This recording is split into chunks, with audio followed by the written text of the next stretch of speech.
Costco is suing the Trump administration over billions of dollars in tariffs.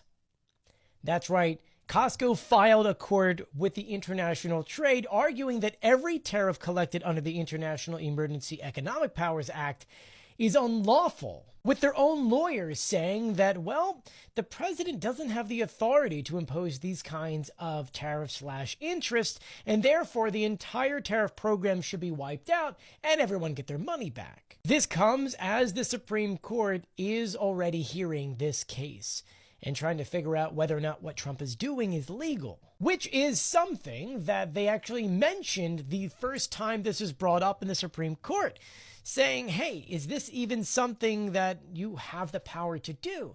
Because the law that he's using it for isn't being used in the way that it's supposed to be used in. And even as we're speaking, these tariffs are still being collected. But what happens if the Supreme Court does rule that what Trump did was illegal?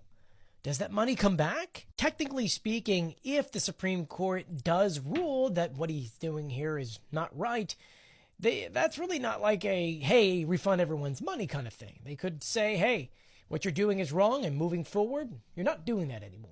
At the same time, if you see some major businesses, whether it be Costco or other ones, say, hey, our rights were violated here, and they sue the U.S. government, there's a likely chance they could get their money back, which, if I think the number is correct, is sitting just above $200 billion.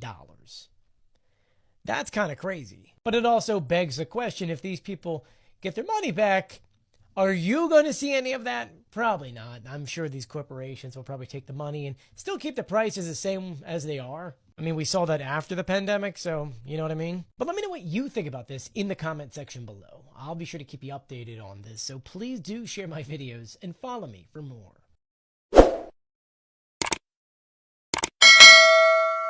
Who's going to jail with this whole Venezuelan boat attacks? I say this because it seems like everyone keeps on kicking who did this down the line. Because was it Donald Trump's directive to do all this stuff? Well, no, Pete Hegseth was the one who was actually saying, let's do this. Well, was it really Pete Hegseth? Well, no, it was actually the admiral who actually gave the order to do so. The admiral says, no, it was Pete Hegseth. There's a lot of finger pointing right now. And from what we're actually looking at, it looks like everyone knows what happened here was absolutely wrong. And someone's going to get in trouble. And so it looks like everyone is just kind of pointing at each other, just like that Spider-Man meme. I say this because now we're seeing the Defense Secretary, Pete Hegseth, saying that he's backing up the Navy Admiral who ordered the second strike. At the same time, we saw today Press Secretary Caroline Leavitt confirm that it was Hegseth himself who authorized the second strike. Keep in mind that we also know that they've done at least 11 of these strikes.